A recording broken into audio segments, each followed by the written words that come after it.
One of the landmarks is the moated fort built by the Spanish, Castillo de San Marcos. This horse-drawn carriage seems at home in the narrow, shaded streets.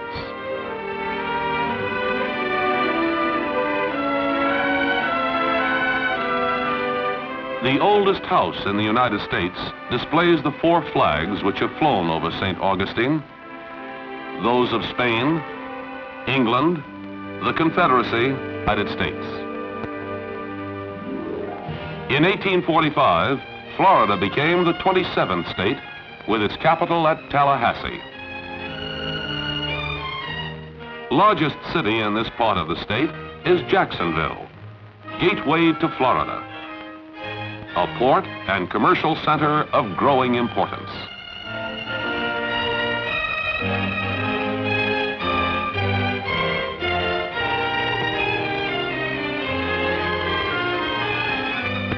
More than 450 industries and businesses center here. They include insurance, banking and finance, and the production of turpentine, lumber, and paper. The pine trees that cover much of northern Florida provide raw material for products essential to our nation. Many of Florida's rivers have interesting Indian names: Ocklaconee, Choctawhatchee, Apalachicola, and many more. The Indian name of one river is known to millions. Way down upon the Swanee River, far, far away. The Swanee River, immortalized by Stephen Foster. Here on the banks of the Swanee, a memorial park and museum honor the composer of so many melodies we all know and love. Swanee River is the state song of Florida. The carillon in this tower plays the melodies of Stephen Foster.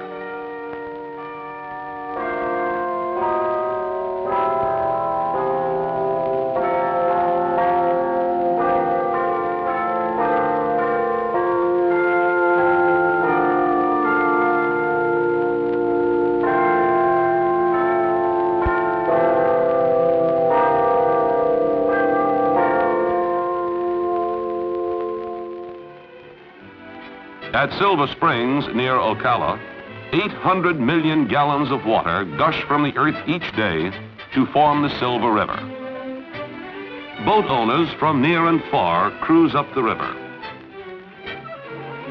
Visitors may ride in glass-bottom boats or take a jungle cruise.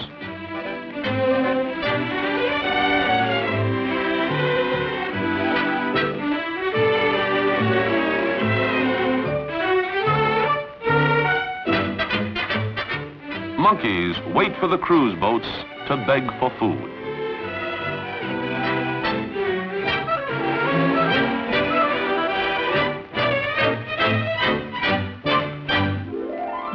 Another of many popular springs is Rainbow Springs near Dunellen.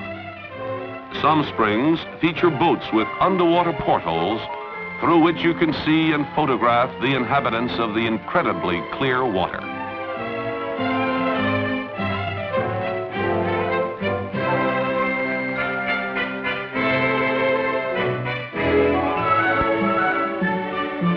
Fishermen find rewarding sport in Florida's water.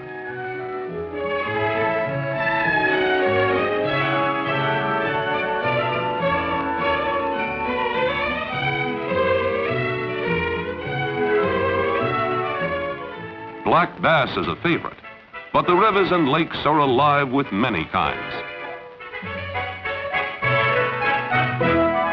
Florida's numerous bridges are favored fishing spots.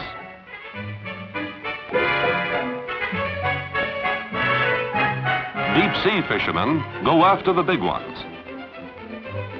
With nearly 4,000 miles of coastline, deep-sea fishing is available to anyone. you can charter a boat with an expert skipper. Bringing them in takes split-second teamwork between fishermen and crew. A fighting dolphin.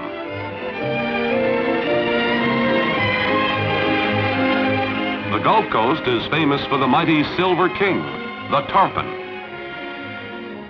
The tarpon's not good to eat.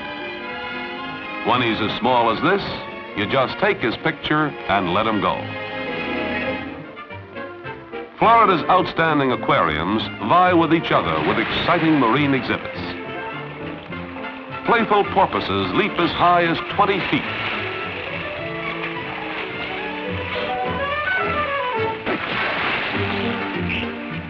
These friendly, air-breathing mammals seem to have a wonderful time.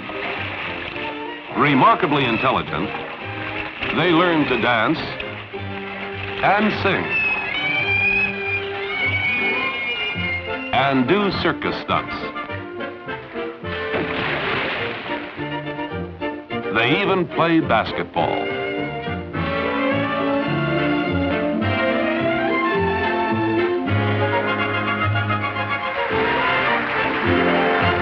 Through portholes or windows below the water level, visitors can watch the undersea life and watch divers feed the big ones.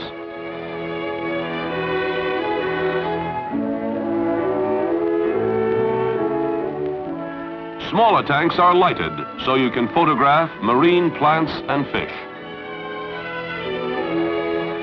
These creatures are native to the warm waters of the reefs and keys.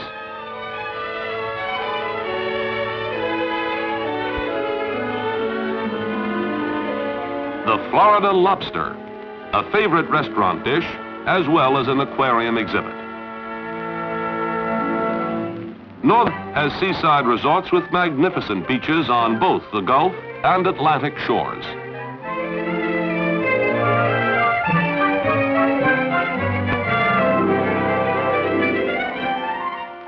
At Daytona Beach, you can drive for 23 miles on hard-packed sand at the water's edge.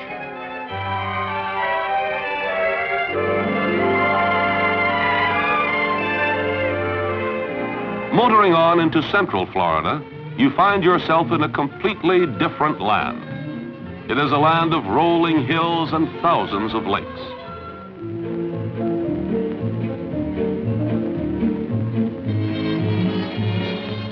Across central Florida stretches the citrus belt, for which this state is known the world over. You can drive for hundreds of miles through groves of oranges, grapefruit, tangerines, and lemon trees. At the geographical center of the state rises the Citrus Tower.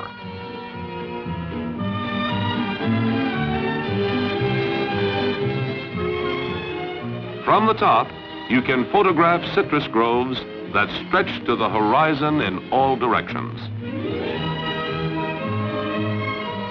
The warm air is fragrant with orange blossoms. On the same tree, you can see the blossoms of the next crop and the maturing fruit ready to be picked. 500,000 acres of citrus fruit is big business. It takes an enormous investment in land, equipment, experience, and work. Trading and shipping center of the prosperous citrus and farm belt is Orlando, Florida's largest inland city. It is one of the state's most popular winter resort areas. First-time visitors are enchanted by Orlando's flower-bordered lakes, beautiful streets and homes. Many people come back to stay. At Mountain Lake Sanctuary, the traveler can find peace and quiet. Iron Mountain is the highest point of land in Florida. On it rises the Singing Tower, a memorial dedicated to the American people by Edward William Buck. It is built of native coquina rock and has a carillon of 71 bells, whose music mingles with the songs of the birds.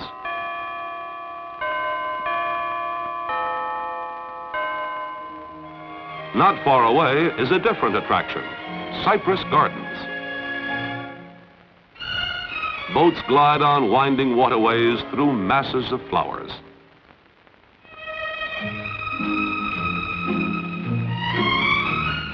This was once a swampy lakeshore of cypress trees.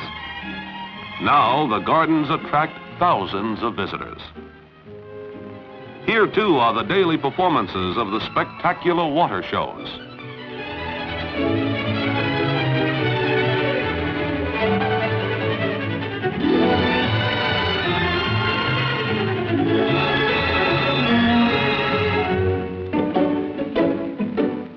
Aquatic daredevils can perform a complete circle in midair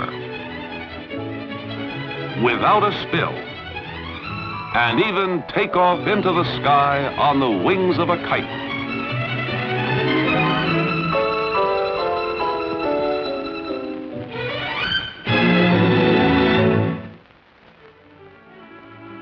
On the Gulf Coast is Tampa, the seaport and industrial center of Central Florida.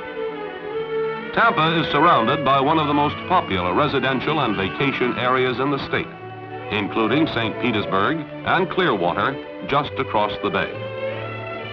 You can see for yourself why Florida is called the Sunshine State. St. Petersburg claims the title the Sunshine City.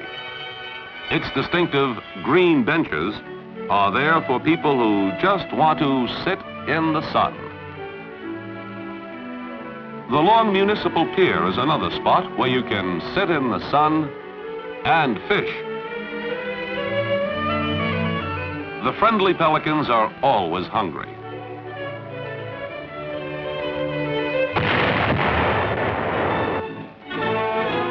In Tampa, the biggest event of the year is the Gasparilla Festival.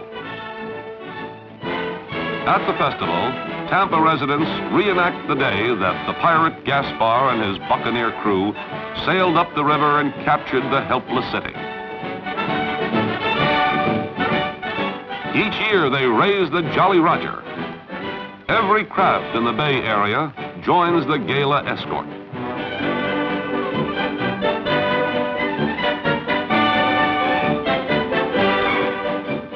Once ashore, the wicked pirates take over the town for a rousing celebration, enthusiastically assisted by the entire population and visitors from every corner of the nation. Everybody turns out for the parade. The festival takes place in February during the Florida State Fair.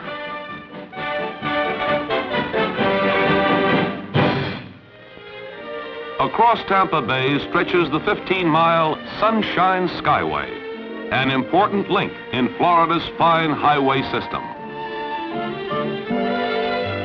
This shortcut to the south leads to the resort and art centers of Bradenton and Sarasota. The Ringling Art Museum at Sarasota is the best-known feature of this popular art and literary colony.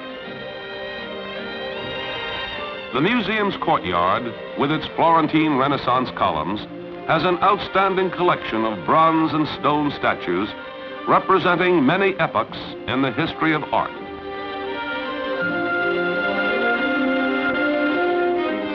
In the galleries is America's largest and finest display of Baroque art. It was collected from all parts of the world by the great showman, John Ringling. Today, the collection, valued at many millions, belongs to the people of Florida.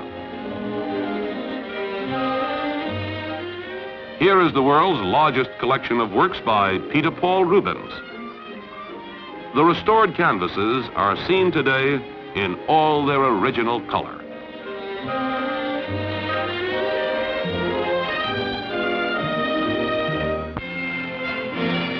Driving southward, the visitor finds the third and totally different part of Florida. On the Atlantic side is the Gold Coast, with its dazzling vacation resorts. Down the Gulf Coast and across the Tamiami Trail, you drive through the Everglades, thousands of square miles of land with a strange, forbidding beauty.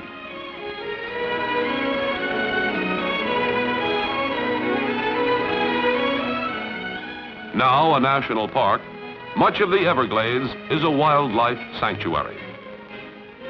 From the ranger station, nature trails lead into wooded hammocks and swampy sloughs teeming with wildlife, alligators, and countless birds, herons, cranes, egrets, and many other varieties.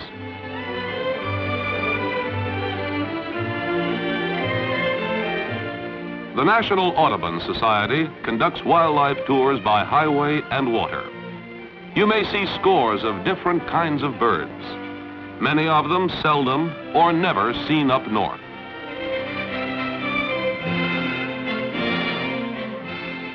The big wood ibis, full roseate spoonbill,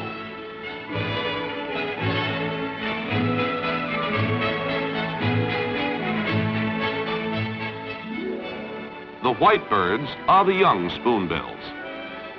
They develop their color as they mature.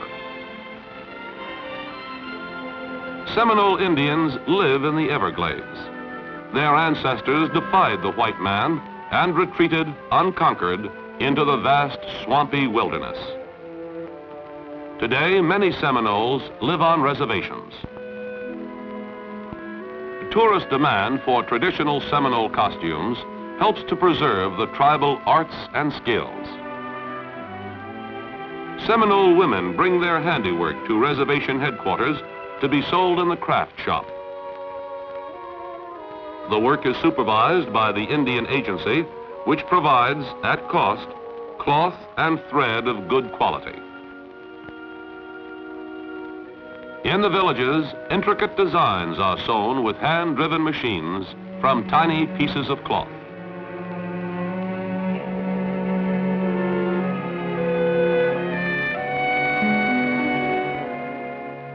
Each new generation of Seminoles adopts more of modern ways.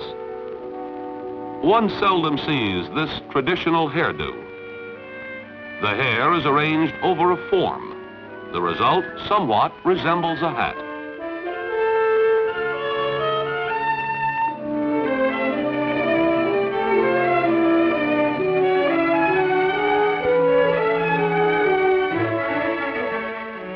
Young men, to support their families better, are going to school to prepare for better jobs. Many Seminoles are employed in cattle raising. Brahma bulls, imported from India, are producing new strains of disease-resistant stock. The Everglades is one of the great food baskets of our nation. Florida growers use modern equipment.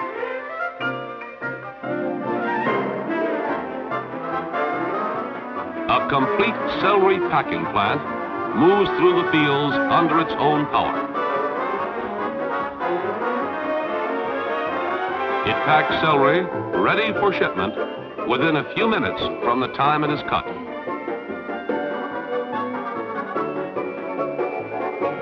Sugarcane is harvested by burning off the leaves. The flash fire does the job quickly without damaging the cane, making it easy for modern machinery to handle thousands of tons with speed and efficiency.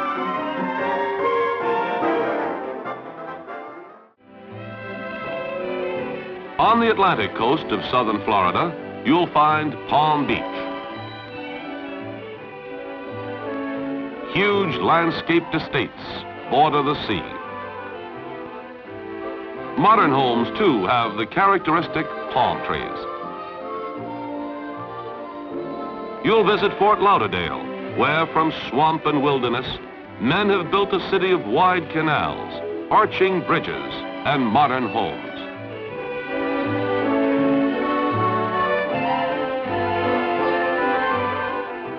If you come by boat, you'll find one of the finest yacht harbors in the world. It's hard for newcomers to believe that most of this beauty is man-made. In Florida, you can see amazing transformations take place almost as you watch. Today, a wild, deserted stretch of coral rock, a dismal woodland, or a mangrove swamp. Tomorrow, a new development begins.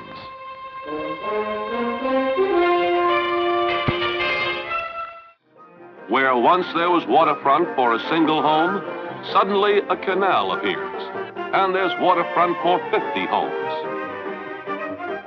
Dredging and filling, whole new communities are literally made to order. Production line teams complete modern houses in days instead of weeks. Sod farmers, with grass grown by the hundreds of acres, will put in a healthy, full-grown, weed-free lawn in a matter of minutes.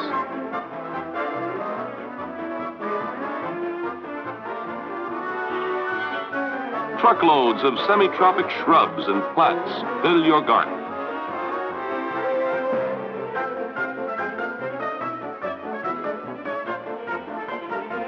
If you want full-grown trees, in they come.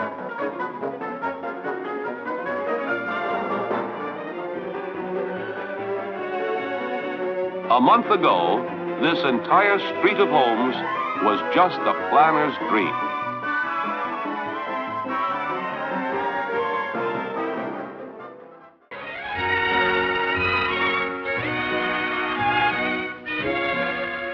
The Sunshine State Parkway leads us to Miami, gateway to Latin America, business, shopping, and fashion center. Flying across Biscayne Bay, we can look down on the symmetry of man-made islands crowded with palatial homes.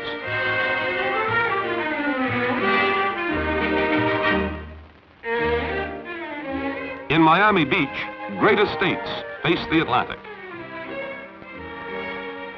Hundreds of hotels stretch for miles along the golden sands.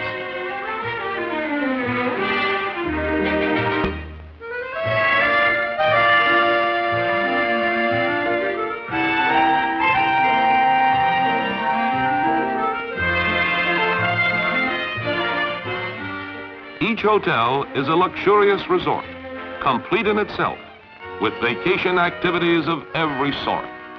Its own beach and swimming pool.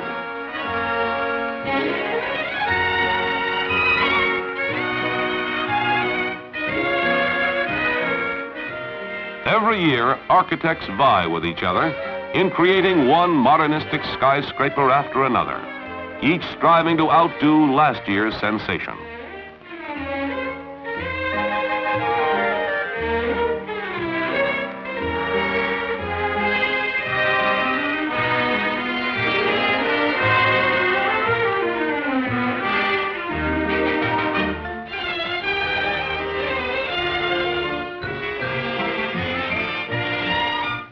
There are motels, hundreds of them, with decorative motifs that range from the Sphinx of Egypt and the caravans of Araby to angels dressed in blue, or the oriental architecture of old Cathay. Each motel has its own private beach or easy access to one of the public beaches.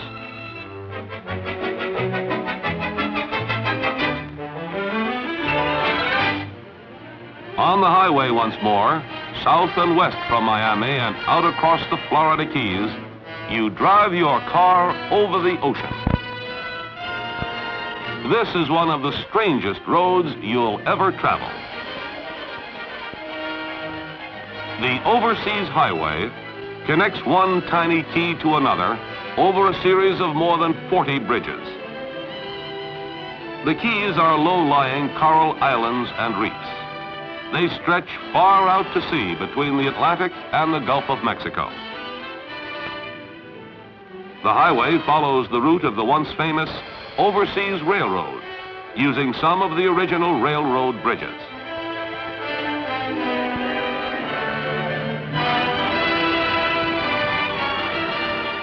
At the end of your automobile journey over the sea is Key West, southernmost city in continental United States.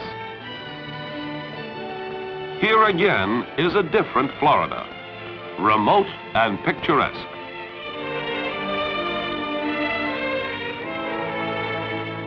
A flavor of Latin America still clings to the streets of the old town. No wonder the Spaniards call this Florida, the land of flowers. One of Key West's attractions is the harbor with its fleet of shrimp boats.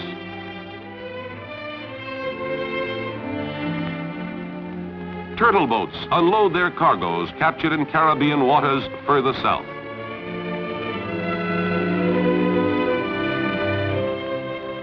The boats are a favorite subject for visiting photographers and artists of every age. And here in Key West, it's time for our own picture-taking trip to come to an end.